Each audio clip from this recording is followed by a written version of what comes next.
नमस्कार, आप देख रहे हैं बजट इंडिया का। मैं हूं संकेत उपाध्याय। बजट पेश होने वाला है, लेकिन उससे पहले आर्थिक सर्वेक्षण 2022-2023 प्रस्तुत हुआ। ये उम्मीदों का बजट है, इससे बहुत सारे लोगों ने अपनी अपनी उम्मीद लगाई है।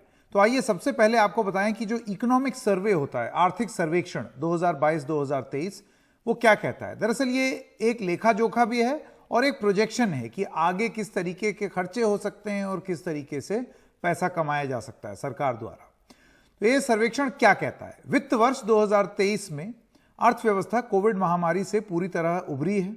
2023-2024 में जीडीपी विकास दर 6 से 6.8% रहने का अनुमान है, यह रिपोर्ट कहती है। मौजूदा वित्त वर्ष में जीडीपी विकास दर 7% रहने का अनुमान है। पूंजीगत खर्च भारतीय अर्थव्यवस्था के विकास में प्रमुख है इस रिपोर्ट के हिसाब से। अन्य उभरती अर्थव्यवस्थाओं के मुकाबले भारतीय रुपया बहुत बेहतर है इस रिपोर्ट के हिसाब से। निर्माण क्षेत्र में पहल से आर्थिक विकास तेजी से बढ़ेगा। रोजगार के नए मौकों में तेजी देखी गई है। वाणिज्यिक बैंकों का कुल एनपीए यानी कि नॉन परफॉर्मिंग एसेट 7 साल में सबसे कम है इस रिपोर्ट के हिसाब से। सामाजिक क्षेत्र पर खर्च वित्त वर्ष 2016 में 9.1 लाख करोड़ से बढ़कर 2023 में 21.3 लाख करोड़ रुपए होगा। 2023 में केंद्र और राज्य सरकार का स्वास्थ्य पर खर्च बजट का 2.1% होगा। 2020-21 में कृषि में निजी निवेश 9.3% तक बढ़ा। ये जो स्वास्थ्य पर खर्च की हम बात कर रहे हैं, ये बड़ी महत्वपूर्ण बात है, क्योंकि स्वास्थ्य पर खर्च को लेकर के अक्सर बहुत सारे लोगों की टिप्पणी रहती है। अप्रैल से जुलाई 2022-2023 में प्रधानमंत्री किसान योजना के तहत 11.3 करोड़ किसान जुड़े हैं। भारत का ई कॉमर्स बाजार 2025 तक सालाना 18% की दर से बढ़ेगा। ये जो इकोनॉमिक सर्वे है उसकी रिपोर्ट है और उसका मानना है। लेकिन आर्थिक सर्वेक्षण संसद में पेश होने के बाद देश के मुख्य आर्थिक सलाहकार यानी कि चीफ इकोनॉमिक एडवाइजर वी अनंत नागेश्वरन ने एनडीटीवी इंडिया से क्या कहा है, आइए आपको वो बताते हैं। वो कहते हैं कि देश की अर्थव्यवस्था कोरोना से पूरी तरह उभर चुकी है। अब हमें अर्थव्यवस्था के अगले चरण पर फोकस करना है। हालांकि उन्होंने एक खास बात यह भी कही कि 6.5% की आर्थिक विकास दर हासिल करने का विश्वास है, लेकिन विकास दर के इससे नीचे जाने का खतरा ज्यादा है। खुद खतरे के बारे में भी बता रहे हैं।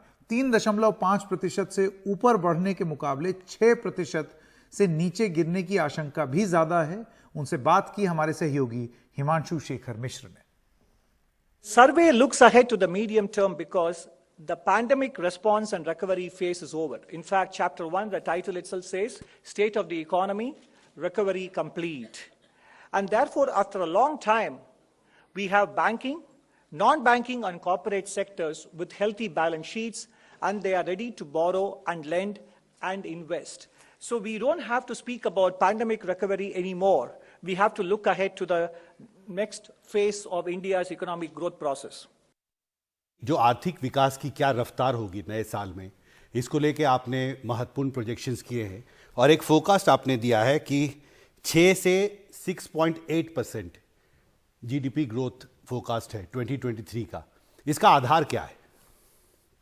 What is the basis? No, I mean, there is, yeah, sure. No, I understand that much. So thank you for clarifying the question. First of all, our economic growth rate this financial year is estimated to be 7%. NSO released the estimate a few weeks ago.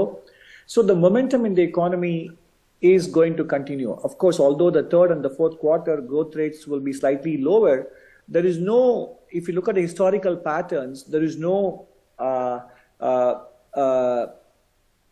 trend that if economic growth rate slows down in the third and the fourth quarter, it spills over into the first quarter of next year. That doesn't happen.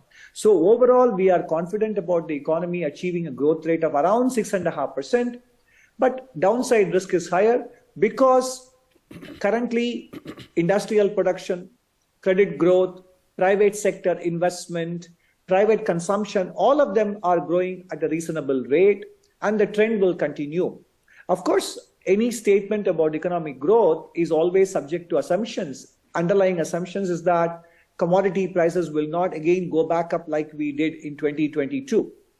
So subject to these assumptions, our best guess is that the economy will grow at around 6.5% per annum in real terms next year, with the range of 6 to 6.8, which means the downside risk is slightly higher than going above 6.5%. So growing below 6.5% has a higher chance than growing above 6.5% in 23-24. इसी बीच अंतर्राष्ट्रीय मुद्रा कोष यानी कि IMF ने भी भारतीय अर्थव्यवस्था को लेकर सुनहरी भविष्यवाणी की है। आईएमएफ का कहना है कि भारत एक चमकता सितारा है, विकसित, उभरती और विकासशील अर्थव्यवस्था में सबसे तेजी से बढ़ती अर्थव्यवस्था।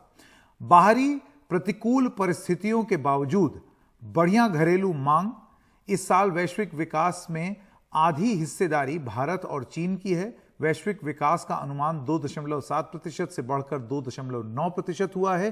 2023 का विकास अनुमान अब भी 2022 के 3.4% की तुलना में कम है। चीन में हालात सुधरने से तेजी से रिकवरी का रास्ता साफ हुआ है आईएमएफ की रिपोर्ट के अनुसार। लेकिन आइए अब हिंदुस्तान की बात करते हैं और अलग अलग क्षेत्र इस बजट से क्या उम्मीद लगाएं। जैसे हमने बोला, उम्मीदों का बजट है। 2023 का बजट और 2024 के लिए मिशन तय तो नहीं करेगा, क्योंकि ये आखिरी बजट है और इसके बाद फिर 24 के चुनाव होंगे। तो आर्थिक सर्वेक्षण 2022-23 और बजट जो पेश होने जा रहा है, उसमें कृषि क्षेत्र के बारे में क्या कहा जाता है, आपको वो बताएं। 2020-21 में कृषि में निजी निवेश 9.3% तक बढ़ा। 2018 में फसलों का न्यूनतम समर्थन मूल्य औसत उत्पादन लागत से 1.5 गुना था। 2021-22 में कृषि क्षेत्र को संस्थागत कर्ज जो इसका है वो बढ़कर 18.6 लाख करोड़ रुपए हुआ। 2021-22 में भारत में खाद्यान्न उत्पादन बढ़कर 31.57 करोड़ टन हुआ। भारतीय खाद्य सुरक्षा कानून के तहत 1 जनवरी 2030 से करीब 81.4 करोड़ लोगों को 1 साल तक मुफ्त अनाज है। अप्रैल से जुलाई 2022-23 में प्रधानमंत्री किसान योजना के तहत 11.3 करोड़ किसान इसमें शामिल हैं। इंटरनेशनल ईयर ऑफ मिलेट्स यानी कि अंतर्राष्ट्रीय पोषक अनाज वर्ष में भारत सबसे आगे है। ये इकोनॉमिक सर्वे ये सारी बातें सामने रखता है। मैं स्वागत करना चाहता हूं देवेंद्र शर्मा जी का। आप कृषि अर्थशास्त्री हैं। देवेंद्र जी, किसान हर बार बजट से नाराज रहते हैं, इस बार किसानों को क्या उम्मीद है? क्योंकि ये बजट जो है, ये फुल फ्लेज बजट जो है, आखिरी फुल फ्लेज बजट है इलेक्शन से पहले, तो बहुत अपेक्षा है या उम्मीदें हैं लोगों की कि भाई इस बार ये बजट जो है किसानों के अनुकूल होगा, या उनको बिल्डअप करने के लिए। बिल्डअप मतलब है कि उनको जो एग्रेरियन डिस्ट्रेस में वो आज जीवित हैं उससे बाहर निकालने के लिए इस बजट में एक शुरुआत होगी और एक प्रयास होगा। जी बिल्कुल। देवेंद्र जी, सरकार का क्या कहना है कि कृषि में निजी निवेश, ये सरकार का कहना है 9.3% बढ़ा है और 11.5 करोड़ किसान प्रधानमंत्री किसान योजना के तहत आए हैं। इस पर आपकी क्या राय है? देखिए, बहुत स्पष्ट है कि जो पीएम किसान निधि योजना है, जिसके तहत किसानों को साल का 6,000 रुपए मिलता है, वो एक तरह का जो किसानों को नुकसान हुआ था उसकी हल्की सी भरपाई करने का प्रयास था, क्योंकि किसानों को 6,000 रुपए के माध्यम से हर महीने 500 रुपए मिलता है। इत्तेफाक से जो ये 500 रुपए किसान को मिलता है, जब हम इसको ऐड करते हैं तो ये तकरीबन 70,000 करोड़ रुपए हो जाता है, और बजट एग्रीकल्चर का 1.5 लाख करोड़ रुपए है। यानी उसमें से आधा तो किसान को 500 रुपए ही सिर्फ जो सपोर्ट होती है उसको हम गिनते हैं कि बहुत बड़ी सपोर्ट किसानों को मिली है। मेरा मानना है कि जो पिछले अभी 2 साल पेंडेमिक के और उसके बाद भी हमने देखा कि agriculture was the bright spot of Indian economy. तो एग्रीकल्चर में किसानों का इतना बड़ा योगदान रहा है, या सारी अर्थव्यवस्था किसानों के कंधे पर टिकी रही है, तो किसानों को हमें चाहिए कि वो 6,000 रुपए की जो सपोर्ट है उसको हम डबल कर दें या 12,000 रुपए हम सालाना करें। अब वो समय आ गया। एक बात। दूसरी बात यह है कि जब हम अक्सर कहते हैं कि किसान की जो इनकम है, जो कि नेशनल जो स्टैटिस्टिकल सर्वे था उसके माध्यम से देखा जाए तो वो 27 रुपए प्रतिदिन बनती है, अगर हम सिर्फ खेती को लें, नॉन फार्म एक्टिविटीज को ना लें। तो तो 27 रुपए से हम मानेंगे कि कोई भी व्यवसाय जो है वो नहीं चल सकता। लेकिन हमें करना क्या चाहिए उसके लिए, कैसे उसकी इनकम बढ़ाई जाए? मुझे लगता है कि उसका एक तरीका है जो हमने शुगर इंडस्ट्री के लिए फॉलो किया है। शुगर इंडस्ट्रीज को बचाने के लिए कि उनको लॉस और ना बढ़े, सरकार ने 31 रुपए का एक मिनिमम सेल प्राइस नियुक्त किया है या फिक्स किया है। यानी कि अगर आप शुगर मिल से जब भी चीनी खरीदेंगे आज के उसमें समय में, तो आपको 31 रुपए से कम का वो रेट पे नहीं मिलेगा। तो यही तो किसान मांग रहे हैं। अगर हम शुगर मिल को बचाने के लिए हम एक मिनिमम सेल प्राइस दे सकते हैं, तो एक किसानों को बचाने के लिए हम एक मिनिमम सेल प्राइस के लिए या मिनिमम सपोर्ट प्राइस को कानूनी अधिकार क्यों नहीं बना सकते? मेरा मतलब है कि क्या कारण है कि हमारे पास ये डबल सोच की या उस तरीके की नीति है कि इंडस्ट्री को तो बचाना है, किसान को हमारे लगता है कि हमारी हेडेक नहीं है। मुझे लगता है कि जब तक हम किसान को एक अच्छा इनकम की सपोर्ट नहीं देंगे, सारी देश की अर्थव्यवस्था जो है जिस गति से दौड़नी चाहिए, मुझे नहीं लगता वो दौड़ पाएगी। तो सबका साथ सबका विकास का रास्ता जो है वो खेती से होके जाता है, और खेती का मतलब है कि किसान की आय किस तरीके से बढ़े। जी देवेंद्र जी, 2019 में जो एनएसओ का सर्वे हुआ था उसमें पता चला था कि एक परिवार की कमाई सालाना औसतन 10,500 रुपए थी। उसमें कृषि से कमाई सिर्फ 27 रुपए थी। तो किसानों की कमाई कैसे बढ़ा सकते हैं? इसको लेकर के बात बहुत होती है कि आमदनी डबल कर देंगे, होगी कैसे? यही एक महत्वपूर्ण जो बात है कि अगर एनएसएस सर्वे ने 2019 में कहा था कि भाई खेती से यानी नॉन फार्म एक्टिविटी को हम अगर ना जोड़ें तो किसान की इनकम जो है 27 रुपए प्रतिदिन है खेती से। और मेरा तो ये मानना है कि भाई सिर्फ मजदूर से वो कम नहीं है, वो बल्कि अगर आपके पास 2 गाय हैं और आप गाय का पालन करते हैं तो 2 गाय की इनकम से भी कम है किसान की इनकम। तो ऐसे में इसको कैसे एक ऐसे सिस्टम पे लाया जाए कि किसान की आय एक रिस्पेक्टेबल लेवल पर आए? मेरा मानना है कि जो हमने शुगर इंडस्ट्री को सपोर्ट दी है, शुगर इंडस्ट्री जितनी भी हैं 490 के आसपास शुगर मिल्स हैं देश में, उनको बचाने के लिए सरकार ने ये किया है कि एक न्यूनतम मूल्य रखा है, 31 रुपए से कम में आप चीनी नहीं खरीद सकते शुगर मिल से, 31 रुपए प्रति किलो। अगर हम ये शुगर मिल के लिए कर सकते हैं तो मेरा ये मानना है कि हम खेती में भी तो किसान वही मांग रहे हैं, हम किसान को देने में क्यों हिचकिचाहट रख रहे हैं? क्यों नहीं हम किसान को भी एक मिनिमम सपोर्ट प्राइस का कानूनी अधिकार दें ताकि उसकी भी आय जो है उसी गति से बढ़े जिसमें हम एक्सपेक्ट करते हैं कि सबका साथ सबका विकास हो पाए। तो ये इस चीज को एड्रेस करना कि 27 रुपए से कैसे हम किसान की एक इनकम ऐसे या उसका लाइवलीहुड ऐसे लेवल पर लेके आए कि वो वायबल रहे, उसके लिए हमें जो हम स्टेप्स इंडस्ट्री के लिए ले रहे हैं वैसा ही स्टेप हमें फार्मर्स के लिए भी लेना चाहिए। जी एक सवाल मैं आपसे और पूछना चाहता था देवेंद्र जी, और वो है जब प्रदूषण की बात आती है तो ये कहा जाता है कि कृषि क्षेत्र से 1/3 प्रदूषण फैलता है, जैसे पराली जलाने का मुद्दा आप जानते हैं पंजाब में बहुत बड़ा मुद्दा है। तो इसे कम करने के लिए क्या किया जा सकता है?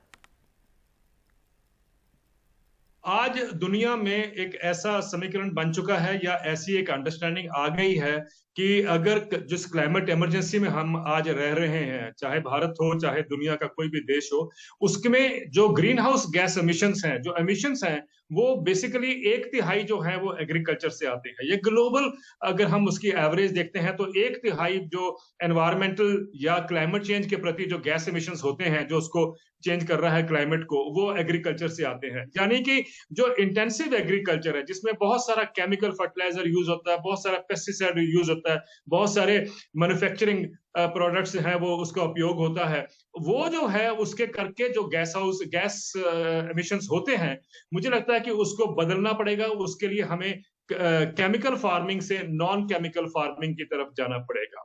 यानी कि हमें जो इंटेंसिव एग्रीकल्चर है उससे अब हटकर हमें आस्ते आस्ते या एक ऐसी स्पीड से हम उस तरफ जाएं, एग्रो इकोलॉजी की तरफ जाएं, ताकि हम अपने पर्यावरण का संतुलन मेंटेन कर सकें। अब देखिए कि यूरोपियन यूनियन ने 1 जनवरी से जो कॉमन एग्रीकल्चर पॉलिसी लागू की है, यूरोपियन यूनियन ने 264 बिलियन यूरोस का प्रावधान किया है to move from chemical agriculture to non chemical agriculture. तो अगर यूरोपियन यूनियन इतना उसमें प्रोविजन कर सकता है बजट का, एक to make a definite direction देना एग्रीकल्चर को उस गैस एमिशन के चक्रव्यूह से निकालने के लिए, तो मुझे लगता है कि भारत का बजट भी उस तरफ जो है एक प्रेरणा दे किसानों को कि वो भी अपना केमिकल फार्मिंग से निकलकर नॉन केमिकल एग्रीकल्चर में या एग्रो इकोलॉजिकल फार्मिंग की तरफ रास्ता बढ़ाएं।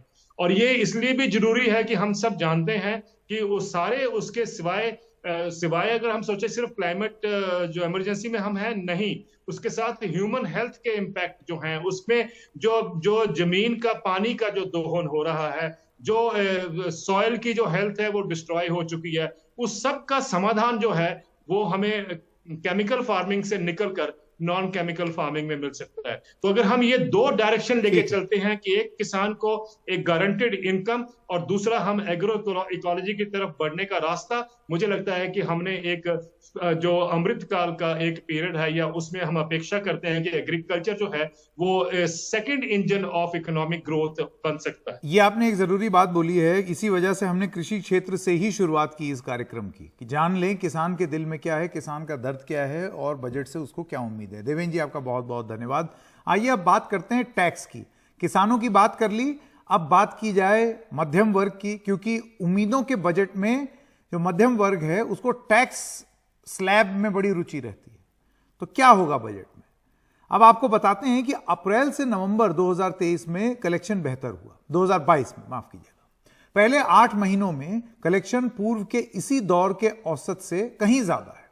अप्रैल नवंबर 2022 तक कुल टैक्स राजस्व पिछले साल इसी दौर के मुकाबले 15.5% ज्यादा हुआ, बढ़ गया।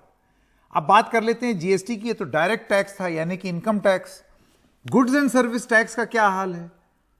तो आर्थिक सर्वेक्षण 2022-23 कहता है कि औसत मासिक जीएसटी साल 2018 के 0.90 लाख करोड़ से 2023 में 1.49 लाख करोड़ रुपए हो गया है, यानी कि इसमें एक वृद्धि आई है। जीएसटी टैक्स चुकाने वाले 2017 में 70 लाख के मुकाबले 2022 में 1.4 करोड़ हुए हैं। अब आइए आपको यह भी बताते हैं कि कॉर्पोरेट टैक्स, यानी कि जो बड़े बड़े सेठ, उनका टैक्स, उसके बारे में यह सर्वेक्षण क्या कहता है कि टैक्स कम किया गया था, कॉर्पोरेट टैक्स, आपको याद हो। अप्रैल से नवंबर 2022 में पिछले साल की इसी अवधि के मुकाबले 21.1% कॉर्पोरेट टैक्स बढ़ा है, ये आपका सर्वेक्षण रिपोर्ट कहती है। कुलदीप कुमार टैक्स एक्सपर्ट हैं, हमारे साथ जुड़ गए हैं। कुलदीप जी, क्या इस बार आम आदमी को टैक्स में कुछ राहत की उम्मीद है, जैसे हर साल रहती है? देखिए, इस बार के बजट से जो आम आदमी की उम्मीद है, उनको टैक्स राहत की उम्मीद है। इस बार जो टैक्स की कलेक्शन है, उनका जो एस्टिमेट था उससे ज्यादा कलेक्शन हुआ है। तो सबसे पहले जो बेसिक टैक्स एग्जम्पशन लिमिट है उसको 2.5 लाख से 5 लाख तक किया जाए, या 80C की जो लिमिट है जो कि आज की डेट में 1.5 लाख है, उसको बढ़ाकर 2 लाख या 2 लाख 2.5 लाख किया जाए। ऐसे ही जो लोगों की महंगाई की वजह से EMI बढ़ गई हैं, उसके लिए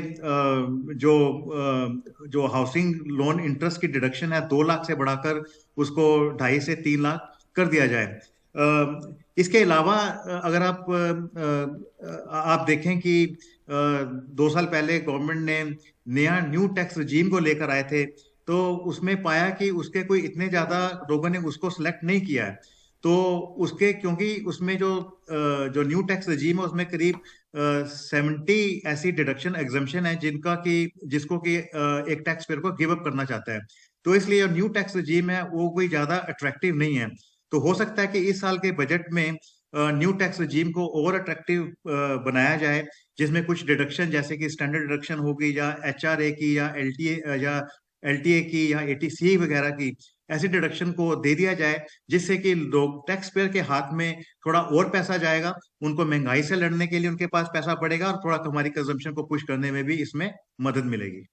ये बताइए, आप टैक्स स्लैब बढ़ाने की बात कर रहे हैं, क्या इससे सरकार को नुकसान नहीं होगा? क्या इससे सरकार की वेलफेयर स्कीम पर असर नहीं होगा? क्योंकि अब ये हम सब जानते हैं ना, कहां से ये स्कीमें चलेंगी, टैक्स के दिए हुए पैसे से। देखिए, इस बार अगर आप देखें पिछले कुछ वर्षों से जो सरकार ने टेक्नोलॉजी का यूज किया है, उसकी वजह से कंप्लायंस का लेवल बढ़ा है। और अगर आप देखें करीब 1.5 करोड़ के करीब लोग अभी आज की डेट में टैक्स पे करते हैं। तो जो आप एक ही पॉकेट को कितनी बार उसको आप पेनिट्रेट करेंगे, तो उनको रिलीफ देना जरूरी है। आप हर बार उनसे टैक्स के लिए आप उनके लिए बढ़ा नहीं सकते। और ये बात भी ठीक है कि सरकार को रेवेन्यू चाहिए, क्योंकि उन्होंने गरीबों को खाना देने का जो काम है, या फार्मर्स को जो सब्सिडी दी है, उसका प्रेशर गवर्नमेंट पे है। लेकिन एक मिडिल क्लास को, जिनको कि अगर आप टैक्स का स्लैब देखें 2014-15 के बाद कभी बदला नहीं है। तो और अगर आप उससे 2 साल पहले देखें, सरकार ने जो कि इवन प्रोविडेंट फंड में भी जो पैसा किसी का जमा हो रहा है, अगर एम्प्लॉयर का कंट्रीब्यूशन प्रोविडेंट फंड एनपीएस और सुपरनेशन फंड में 7.5 लाख से ज्यादा का एम्प्लॉयर अगर कंट्रीब्यूट करते हैं, उसको टैक्स के दायरे में ले आए। इसके अलावा अगर एम्प्लॉय अपना पैसा प्रोविडेंट फंड में जमा करते हैं, वो 2.5 लाख से ज्यादा है, उसके ऊपर जितना इंटरेस्ट होता है उसके ऊपर भी उनको टैक्स देना पड़ रहा है। तो मेरे ख्याल से सरकार ने पिछले कुछ वर्षों, और इसके अलावा जो कि 50 लाख से इनकम के ऊपर जो सरचार्ज लग गया, तो मेरे ख्याल से जो सैलरीड क्लास है, उनके ऊपर हर तरफ से जो टैक्स की मार बड़ी ज्यादा है। क्योंकि इस बार टैक्स की कलेक्शन बड़ी है, तो सरकार के पास अब सारा इलेक्ट्रॉनिक टेक्नोलॉजी का यूज करने की वजह से टैक्स का दायरा बढ़ा है, टैक्स बेस बढ़ा है। तो मेरे ख्याल से उनको टैक्स देना इस बार सरकार उनको खुश कर सकती है। और इसके अलावा मुझे ये भी, मैं एक बार और ऐड करना चाहूंगा कि क्योंकि अब सरकार के पास आपके गोल्ड के अलावा उनके पास सब कुछ है। जैसे आप देखते हैं कि आपको जो रिटर्न फॉर्म दिया जाता है, वो प्री फिल्ड फॉर्म में आ रहा है। उसमें चाहे आपकी इनकम है, डिविडेंड इनकम है, इंटरेस्ट है, या कैपिटल गेन की ट्रांजेक्शन है, उनका विवरण भी पहले से उसमें उसको इंक्लूड कर दिया जाता है। तो गोल्ड के अलावा उनके पास अब कुछ भी नहीं बचा, जो कि शायद सरकार को अभी मालूम नहीं है। तो मेरे ख्याल से अब इतनी ट्रांसपेरेंसी होने की वजह से जो कंप्लायंस बढ़ी है, तो उसका फायदा अब आम टैक्स पेयर्स को उसका जाना चाहिए। जी कुलदीप जी, बहुत बहुत धन्यवाद हमारे साथ जुड़ने के लिए। आइए अब बात करते हैं सूक्ष्म, लघु और मध्यम उद्यम जो है, एमएसएमई सेक्टर, उसकी। ये बहुत जरूरी सेक्टर होता है। और उम्मीदों के बजट में एमएसएमई सेक्टर को क्या उम्मीदें हैं? आप ये समझिए, ये रीढ़ की हड्डी है अर्थव्यवस्था की। यहीं सबसे ज्यादा जॉब जनरेट होंगी और यहीं सबसे ज्यादा मैन्युफैक्चरिंग बढ़ेगी। तो आर्थिक सर्वेक्षण क्या कहता है? एमएसएमई की संख्या कोविड पूर्व के स्तर के 90% पर पहुंची है। सबसे ज्यादा चोट इसी सेक्टर को लगी थी। जनवरी से नवंबर 2022 तक एमएसएमई को कर्ज 30.5% बढ़ा है, जो लोन है वो बढ़ा है। कुल निर्यात में एमएसएमई का हिस्सा घटकर 45% हुआ है। गवर्नमेंट ई मार्केट प्लेस में करीब करीब 55% कारोबारी है और एमएसएमई के जरिए ये कारोबारी हैं।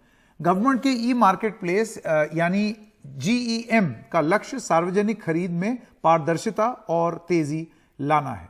मैं स्वागत करना चाहता हूं इस समय डॉक्टर आलोक मिश्रा का। आप सीईओ हैं एमफिन के, माइक्रो फाइनेंस इंस्टीट्यूशंस नेटवर्क। बहुत बहुत धन्यवाद आपका डॉक्टर मिश्रा। मैं सबसे पहले आपसे ये पूछना चाहता हूं, देखिए बहुत सारे जो एमएसएमई सेक्टर हैं और माइक्रो इंडस्ट्रीज हैं, एंटरप्राइजेज हैं, उनको फाइनेंस की जरूरत पड़ती है, उनको लोन की जरूरत पड़ती है। और इसको लेकर के सरकार ने एक बड़ी मुहिम भी चलाई थी कोविड के दौरान। बहुत मोटा एक पैकेज भी लगाया था कि ये रीढ़ की हड्डी दोबारा खड़ी हो जाए।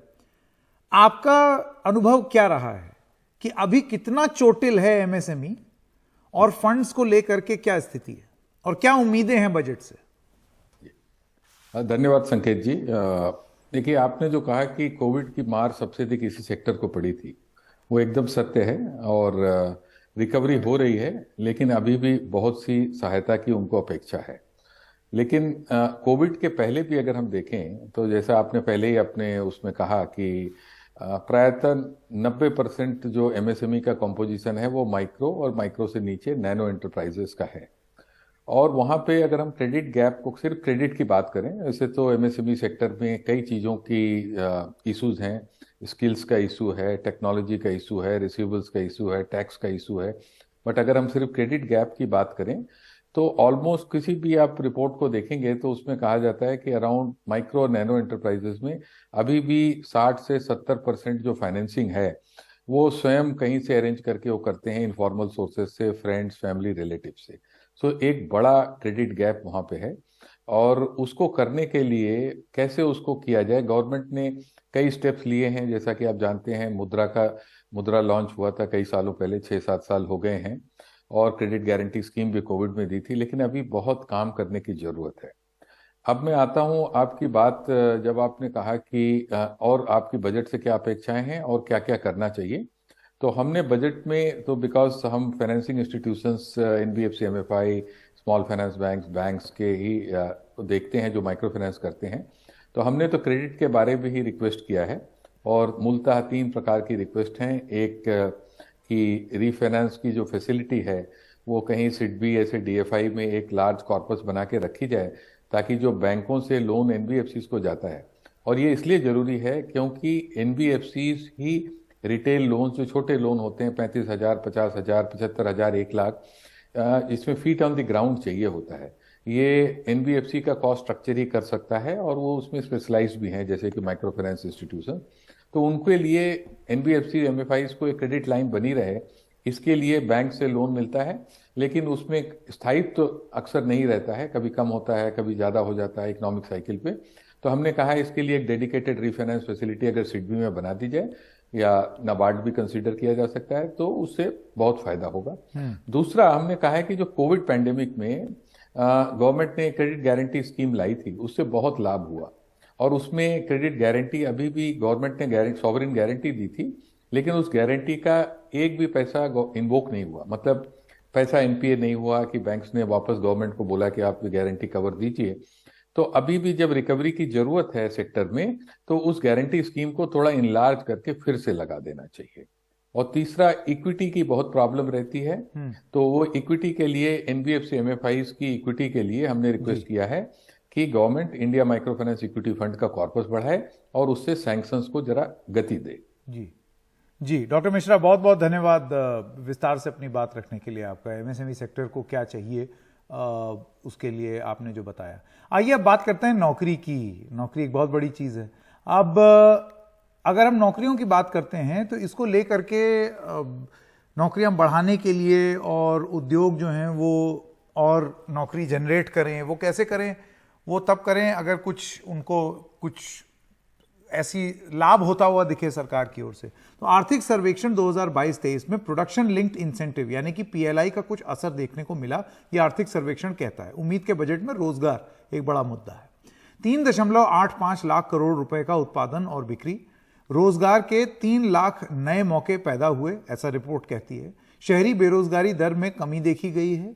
ईपीएफ में रजिस्ट्रेशन में तेजी आई है। लेबर मार्केट कोविड पूर्व से बेहतर हुआ है और बेरोजगारी दर 2018-19 में 5.8% के मुकाबले 2020-21 में 4.2% हुई है। नई कंपनियों में सीधे नौकरी के मौके 36% बढ़कर 2.69 लाख हुए हैं और 5 साल में स्टार्टअप्स में 9 लाख से ज्यादा नौकरियों के मौके भी मिले हैं। लेकिन जो सर्वेक्षण नहीं बताता है वो ये है कि बहुत सारी नौकरियां जा भी रही हैं। लगातार हम रिपोर्ट्स देख रहे हैं कि किस तरीके से ले ऑफ्स हो रहे हैं और उसका भी असर पड़ता है। एक अगले सेक्टर के बारे में बात करते हैं और उम्मीदों के बजट में, वो है वाहन उद्योग। मोटर वाहन उद्योग 2022 से 2030 के बीच घरेलू ईवी बाजार करीब 50% की दर से बढ़ने की उम्मीद है। मतलब 8 साल में 50% बढ़ जाएगा ईवी, उस पर काफी जोर है। 2030 तक सालाना 1 करोड़ ईवी गाड़ियां, उनकी बिक्री का अनुमान है। 2036 तक ईवी यानी कि इलेक्ट्रिक व्हीकल उद्योग 5 करोड़ प्रत्यक्ष और अप्रत्यक्ष रोजगार देगा, यानी कि इतना तगड़ा रोजगार यहां से निकल सकता है। जीडीपी में मोटर वाहन उद्योग का योगदान 7.1% है, बहुत महत्वपूर्ण। सनशाइन सेक्टर भी कहा जाता था इसको। मैन्युफैक्चरिंग जीडीपी में मोटर वाहन उद्योग का योगदान करीब 50% है, बहुत बड़ा। अब क्योंकि बात ईवी की हो रही है तो हमारे साथ अब जुड़ रहे हैं सीईओ लोहिया ऑटो के आयुष लोहिया जी। आपका बहुत बहुत स्वागत। कोविड की वजह से पिछले 2-3 साल से ऑटो सेक्टर का विकास कम हुआ है। इस बार बजट से आप क्या उम्मीद रखते हैं? देखिए, हमारी इस बजट से सबसे बड़ी रिक्वायरमेंट है कि जो इलेक्ट्रिक व्हीकल का फाइनेंस है उसे प्रायोरिटी लैंडिंग के अंदर इंक्लूड किया जाए।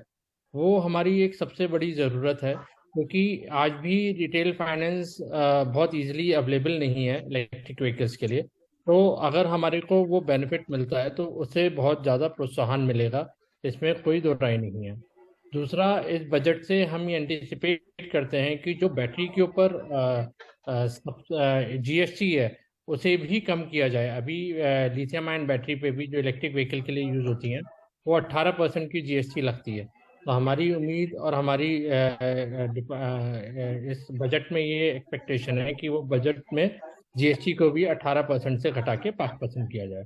तो ये हमारी सबसे अहम ज़रूरतें हैं इलेक्ट्रिक व्हीकल को प्रोत्साहन देने के लिए। ईवी गाड़ी लेने से पहले आदमी भयभीत इसलिए हो जाता है कि एक तो चार्ज कहाँ करें और दूसरा इतनी महंगी। तो आपको लगता है कि इस बात को लेकर के सरकार को कुछ सोचना चाहिए कि बजट में कुछ हो? इतनी महंगी होगी तो कौन लेगा?